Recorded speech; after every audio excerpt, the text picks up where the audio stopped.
Hi YouTubers! In this video I want to share another one of the tapes that Gingeronimus made of me in 2003 when I was 90 years old. This one gives more details about U.S. occupied Japan after the war.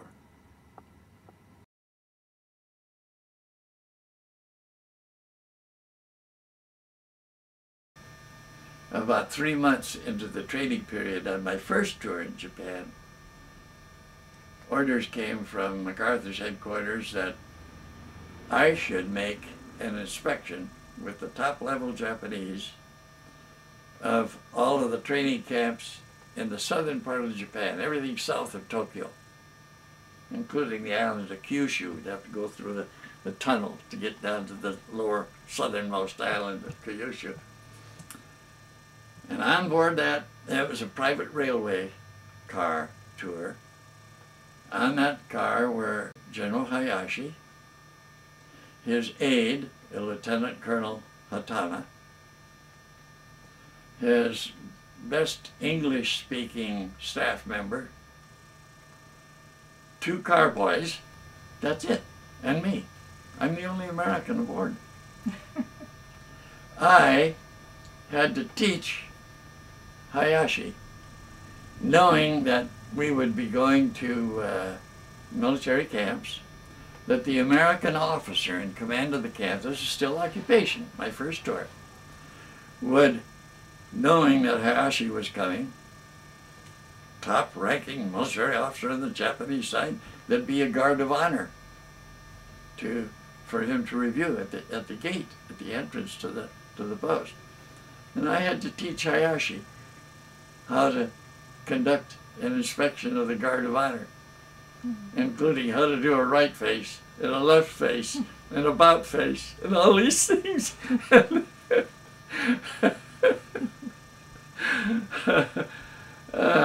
was part of our getting acquainted. No, I highly respected that man. He was he couldn't have been better chosen for this job. Right from the imperial household. What a job for me. What a place for me to end up. I had a number of experiences with Japanese counterparts. I was one of the minor bureau chiefs on the civilian government side. His name, I remember his last name, Matsui. I don't remember the first name. But I was very impressed when he told me one day that twice he had been locked into his plane as a kamikaze pilot. There's no way they could escape. They were given no chance. They couldn't eject, and bail out or anything. They were it. They were sacrifices. Twice he was locked in and ready for takeoff, but bad weather aborted the flight. And here he was as a member of a new Japanese government, and very happy and proud to be so. But to hear him tell it, he was proud to be a kamikaze pilot. That's the way they were trained. I came back from Japan, my first tour, when the peace treaty went into effect. April 25th, 1952. The peace treaty went into effect. Overnight, American occupation forces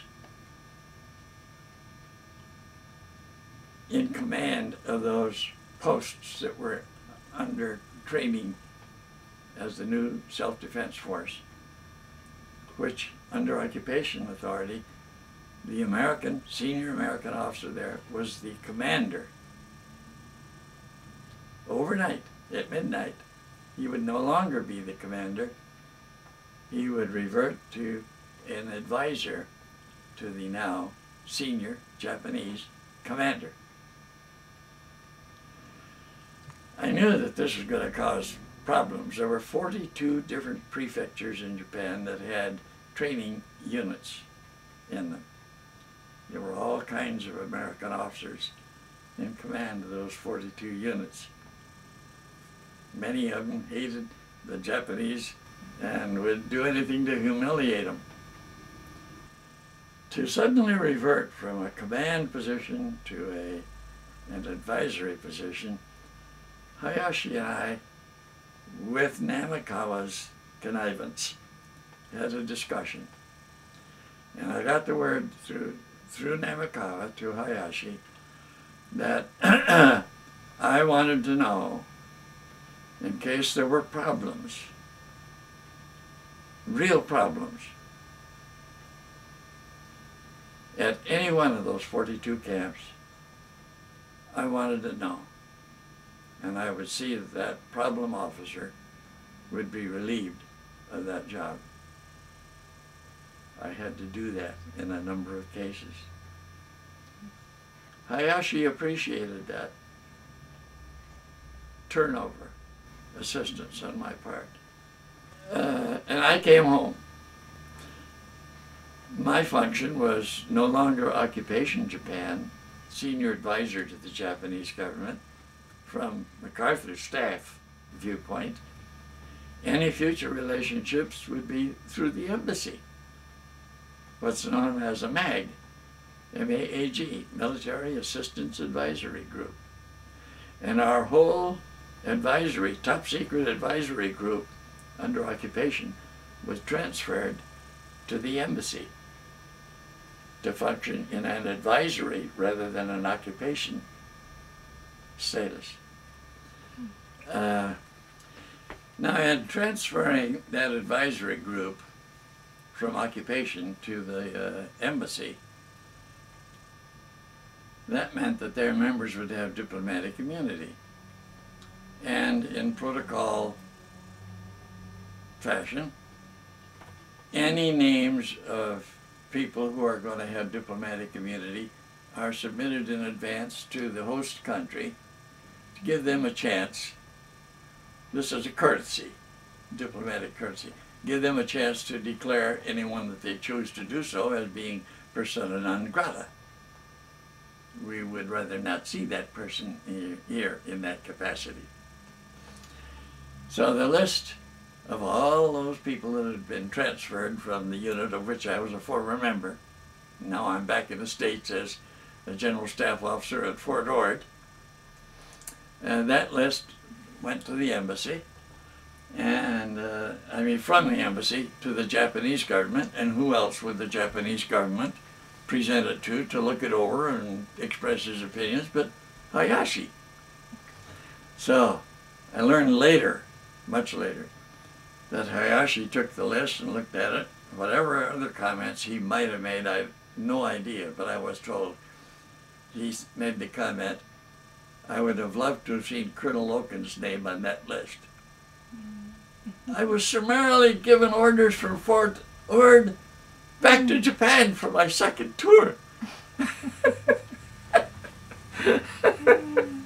That's why I had a second tour in Japan, this time under the embassy. And I got my family over there. When my family arrived, there was a big party. Not just because my family arrived, but coincident to a big party between, a joint party, Japanese and American. And I remember among the features, oh boy, they knew how to throw a party.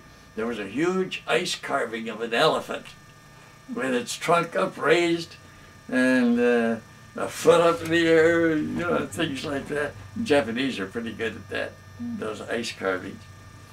And Gladys and I are looking at that, and all of a sudden over comes somebody and embraces me, and I introduce Gladys, it's Hayashi, and he says, I like your husband very much. One of my brighter moments.